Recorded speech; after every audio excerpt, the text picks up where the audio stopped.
গল্পের শুরুটা হয় একটা অদ্ভুত আর গা ছমছমে রাত দিয়ে। আরবিনা নামের এক সাধারণ মেয়ে বাথরুম পরিষ্কার করছিল। হঠাৎ সে দেখে মেঝেতে কিলবিল করছে অজস্র জোক, কালো চকচকে রক্তচোষা জোক। ভয়ে শিউরে ওঠে সে।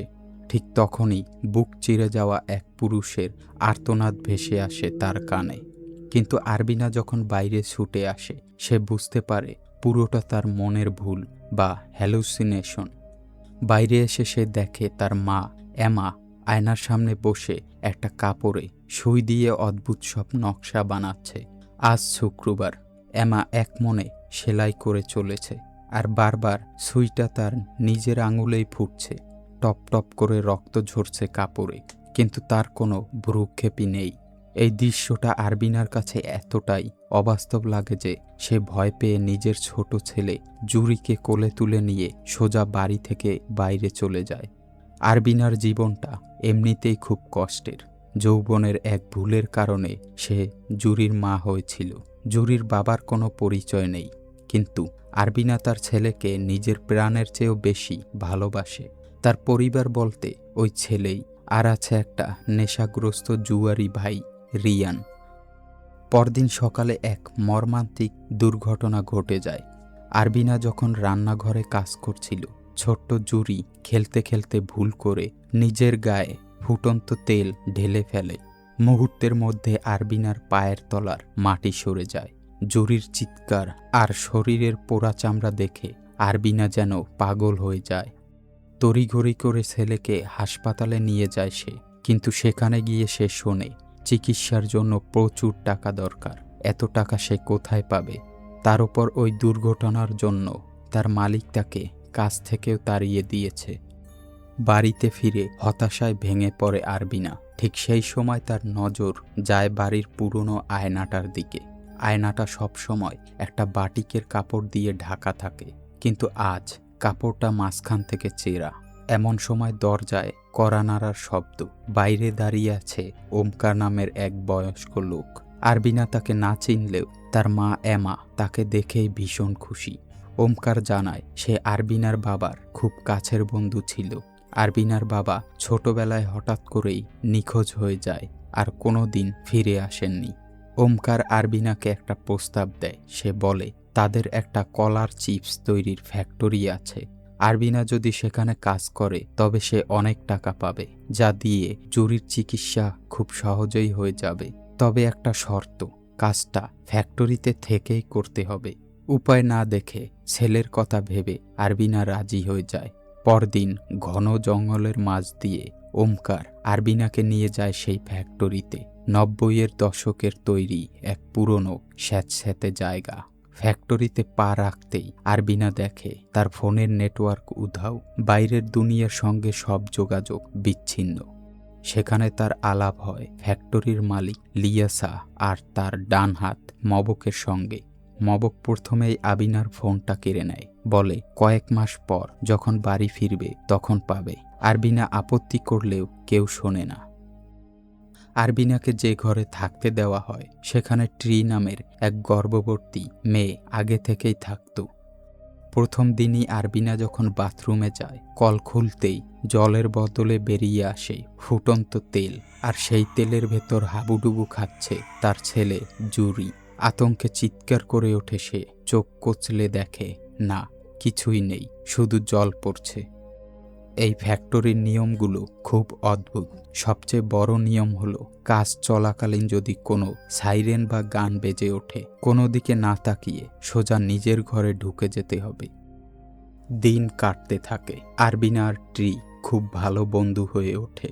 মবক একদিন ঘোষণা করে যে যে কর্মী সবচেয়ে ভালো কাজ করবে তাকে অন্য এক বড় ফ্যাক্টরিতে বদলি করা হবে এবং তার বেতন 3 গুণ বেড়ে যাবে। সবাই পাগলের মতো কাজ করতে শুরু করে। একদিন সন্ধ্যায় সাইরেন বেজে ওঠে। সবাই ঘরে চলে গেলেও আরবিনা কাজ একটু বাকি থাকায় সে ফ্যাক্টরিতেই রয়ে যায়। হঠাৎ সে খেয়াল করে ফ্যাক্টরির ভেতরের একটা বন্ধ কন্টেইনারের দরজা, লাল আলো বেরিয়ে আসছে। মন্ত্রমুগ্ধের মতো সেদিকে এগিয়ে যায় সে, কিন্তু পেছন থেকে আভাং নামের এক পুরনো কর্মী তাকে আটকে দেয়। ফিসফিস করে বলে, সাইরেন বাজলে কখনোই বাইরে থাকতে নেই, ঘরে যাও। সেই রাতে আরবিনা যখন জল খাচ্ছিল, বোতলের জলটা হঠাৎ রক্তে পরিণত হয়। ফ্যাক্টরির বাতাসে যেন একটা পচা গন্ধ, একটা অশুভ ছায়া সবসময় ঘুরে বেড়াচ্ছে।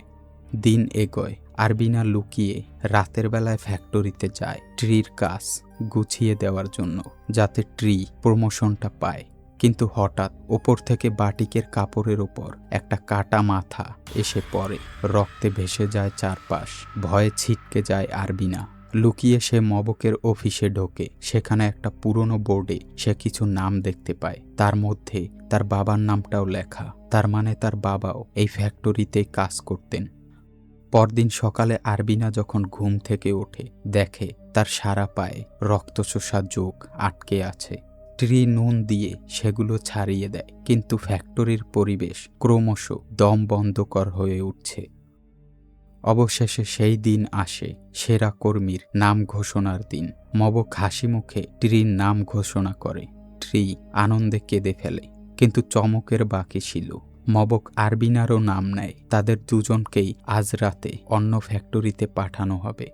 কিন্তু আভাং গোপনে আরবিনাকে সাবধান করে। সে জানায়, প্রতি মাসের শেষ শুক্রবার এখান থেকে যাকে পাঠানো হয় তাকে আর কোনোদিন কেউ খুঁজে পায়নি।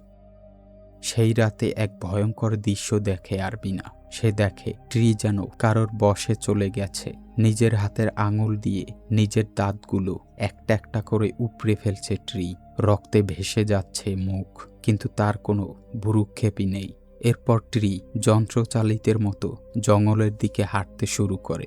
আরবিনা আর আভাং লুকিয়ে তার পিছু নেয়। জঙ্গলের গভীরে যেতেই তাদের চোখের সামনে খুলে যায় এক পৈশাচিক সত্য। তারা দেখে লিয়াসা, মবক, ওমকার এবং আরও কয়েকজন মিলে একটা শয়তানি চক্র তৈরি করে বসে আছে। মাঝখানে দাঁড়িয়ে আছে ট্রি। লিয়াসা একটা ধারালো ছুরি দিয়ে এক কোপে ট্রির গলাটা কেটে ফেলে। ফিকনি দিয়ে রক্ত ছুটে আসে। সেই রক্ত দিয়ে লিয়াসা একটা আয়নার ওপর অদ্ভুত শয়তানি নকশা আঁকতে শুরু করে। আরবিনা বুঝতে পারে কোনো অন্য ফ্যাক্টরি নেই। এই প্রমোশন আসলে মৃত্যুর পরোয়ানা। ব্যবসার উন্নতির জন্য এরা শয়তানের কাছে কর্মীদের বলি দেয়। আর ঠিক সেই সময় আরবিনার মনে পড়ে যায় সেই রাতের কথা। তার মা এমাও তো কাপড়ে ঠিক এই নকশাটাই আঁকছিল। তার মানে তার মা, তার নিজের মাও এই শয়তানের দলের একজন। লিয়াসা হঠাৎ বলে ওঠে, আজ রাতের রীতি শেষ করতে আমাদের আরও একজনের রক্ত চাই। আরবিনার আভাং পালাতে যায়, কিন্তু আওয়াজ হয়ে যায়। মবকের লোক আভাংকে ধরে ফেলে। আরবিনা পাগলের মতো দৌড়াতে থাকে। দৌড়াতে দৌড়াতে সে হঠাৎ হচট খেয়ে যখন চোখ খোলে, সে দেখে সে নিজের বাড়িতে। জুরি একেবারে সুস্থ, তার গায়ে কোনো পোড়া দাগ নেই। মা এমা তার জন্য সুন্দর রান্না করেছে। সব কিছু একদম পারফেক্ট। কিন্তু খুব পারফেক্টের কিছুও তো ভয়ের হয়, তাই না? হঠাৎ এমার একটা চোখ গলে বেরিয়ে আসে। বিকৃত গলায় সে আরবিনাকে বলে, তোর ছেলেটা মরে গেলে তোর জীবনটা কত সুন্দর হতো বল। আরবিনা বুঝতে পারে এটা শয়তানের মায়াজাল। সে নিজেকে নিয়ন্ত্রণ করে আর সামনে রাখা একটা ধারালো জিনিস দিয়ে সোজা এমার গলায় বসিয়ে দেয়। মায়াজাল ভেঙে যায়। বাস্তবে ফিরে আরবিনা দেখে সে আসলে লিয়াসার গলায় আঘাত করেছে। লিয়াসা ছটফট করতে করতে মারা যায়। লিয়াসার মৃত্যুতে মবক ক্ষেপে ওঠে। সে চিৎকার করে বলে, তুই শয়তানের বলি আটকে দিয়েছিস, শয়তান তোকে ছাড়বে না। সে আরবিনার দিকে তেড়ে আসে, কিন্তু আরবিনা একটা কাঁচি সোজা মবকের চোখে ঢুকিয়ে দেয়। হঠাৎ চারপাশের আলো নিভে যায়। একটা বিশাল আয়না থেকে অসংখ্য কালো পচা হাত বেরিয়ে এসে মবককে টেনে হিচড়ে আয়নার ভেতর নিয়ে যায়। আয়না থেকে বেরিয়ে আসে এক ভয়ঙ্কর পিশাচ। আরবিনা দৌড়ে সেই নিষিদ্ধ কন্টেইনারে ঢোকে। সেখানে আভাংও বন্দী ছিল। আরবিনা তাকে মুক্ত করে, কিন্তু ঘরে ঢোকার পর আভাং অদ্ভুতভাবে হাসতে শুরু করে। তার শরীরটা দুমড়ে মুচড়ে যেতে থাকে। আরবিনা বোঝে পিশাচটা আভাংয়ের শরীরে ঢুকেছে। সে আয়নার কাপড়টা সরিয়ে দেয়। আভাংয়ের রূপ ধরে পিশাচটা তার উপর ঝাঁপিয়ে পড়ে তাকে অজ্ঞান করে দেয়।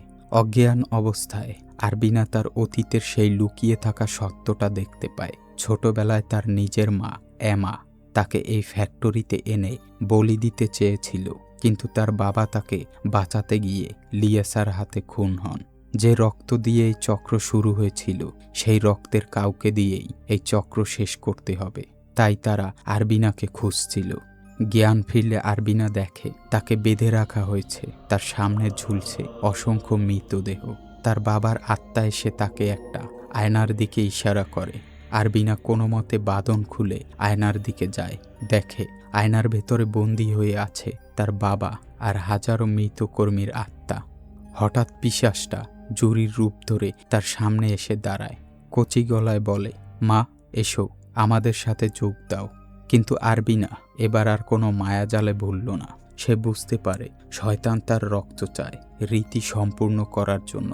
সে নিজেই নিজের পেটে একটা ছুরি ঢুকিয়ে দেয়। বলির মানুষ যদি নিজেই নিজের রক্ত ঝরায়, তবে শয়তানের রীতি অসম্পূর্ণ থেকে যায়। পিশাচটা যন্ত্রণায় আকাশ বাতাস কাঁপিয়ে চিৎকার করে ওঠে। সামনের আয়নাটা টুকরো টুকরো হয়ে ভেঙে যায়। ফ্যাক্টরির সমস্ত বন্দী আত্মা মুক্ত হয়ে বাতাসে মিলিয়ে যায়। আরবিনার বাবা শেষবার মেয়েকে জড়িয়ে ধরে চির শান্তির দেশে চলে যান। আরবিনার প্রাণ বেঁচে যায়, কিন্তু সে জানে এই অভিশাপের শেকড় এখনও বেঁচে আছে। তার মা রক্তাক্ত শরীরে আরবিনা বাড়ি ফেরে। তার মা এমা তখনও আয়নার সামনে বসে বিড়বিড় করছে। আরবিনা গিয়ে এক ঝাটকায় আয়নার ওপরের বাটিকের কাপড়টা সরিয়ে দেয়। অসম্পূর্ণ রীতির ক্রোধ এবার গিয়ে পড়ে এমার ওপর। শয়তান তার প্রতিশোধ নেয়। এমা যন্ত্রণায় ছটফট করতে করতে নিজের চোখ নিজেই উপড়ে ফেলে মারা যায়। এরপর দরজা খোলে, জুরি ফিরে আসে। তার মুখের পোড়া দাগটা এখনও আছে, কিন্তু আরবিনার কাছে তার ছেলেই পৃথিবীর সবচেয়ে সুন্দর। সে ছেলেকে বুকে জড়িয়ে ধরে। গল্পটা কি এখানেই শেষ? না, ফ্যাক্টরিটা ধ্বংস হলেও ওমকার এখনও বেঁচে আছে। শহরের অন্য এক প্রান্তে ওমকার এক নতুন লোককে ঠিক ওইভাবেই বোঝাচ্ছে যেমনটা আরবিনাকে বুঝিয়েছিল। লোকটার স্ত্রী অন্তঃসত্ত্বা। ওমকারের মুখে সেই শয়তানি হাসি, কারণ নতুন রক্ত ছাড়া শয়তানের খিদে মেটে না। সে কি আবার নতুন করে শয়তানের রাজত্ব বানাতে পারবে, নাকি কেউ এসে এই চক্র ভাঙবে? সে উত্তর না হয় আপনাদের কল্পনার ওপরই ছেড়ে দিলাম। যদি এই গল্পটা আপনাদের রাতের ঘুম একটু হলেও কেড়ে নিতে পারে, তাহলে অবশ্যই কমেন্ট করে জানাবেন। ভিডিওটা লাইক করতে ভুলবেন না। আর এরকম হাড়হিম করা গল্প আরও শুনতে চাইলে এক্ষুনি চ্যানেলটা সাবস্ক্রাইব করে নিন। আজ তাহলে এ পর্যন্তই। সাবধানে থাকবেন। শুভরাত্রি।